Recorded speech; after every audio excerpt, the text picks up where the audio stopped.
ನವಿಲು ಎಂಟರ್ಟೈನ್ಮೆಂಟ್ನ ಶುಕ್ರವಾರದ ಸಿನಿಮಾ ಅಪ್ಡೇಟ್ಗೆ ನಿಮಗೆಲ್ಲರಿಗೂ ಸ್ವಾಗತ. ಈ ವಾರ ಯಾವ ಹೊಸ ಸಿನಿಮಾ ಬಿಡುಗಡೆಯಾಗಿದೆ, ವೀಕೆಂಡ್ಗೆ ಯಾವ ಸಿನಿಮಾ ಟಿಕೆಟ್ ಬುಕ್ ಮಾಡೋದು ಅಂತ ಯೋಚಿಸ್ತಿದ್ದೀರಾ? ನಿಮ್ ಯೋಚನೆನ ಪಕ್ಕಕ್ಕಿಡಿ. ತೆರೆ ಕಂಡ ಸಿನಿಮಾಗಳ ಪಟ್ಟಿ ನೋಡಿ.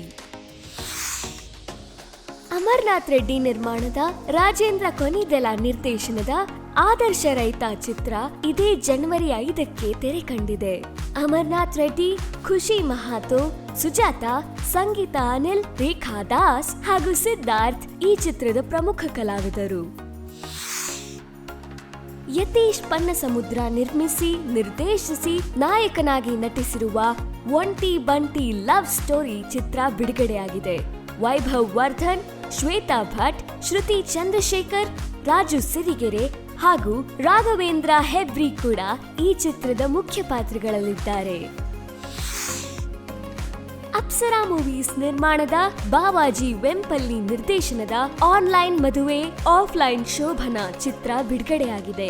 ಜಗದೀಶ್ ಕುಮಾರ್, ಸೀರುಂಡೆ ರಘು ಹಾಗೂ ಸುಷ್ಮಿತಾ ಸೋನು ಇದರ ಮುಖ್ಯ ಕಲಾವಿದರು. ನೀವು ಮನೆ ಮಂದಿಯ ಜೊತೆ ಈ ಸಿನಿಮಾಗಳನ್ನ ನೋಡಿ ಸಿನಿಮಾ ಹೇಗಿತ್ತು ಅಂತ ನಮಗೆ ಕಮೆಂಟ್ಸ್ ನಲ್ಲಿ ತಿಳಿಸಿ. ನಿಮ್ಮ ವೀಕೆಂಡ್ ರಂಗೇರಲಿ.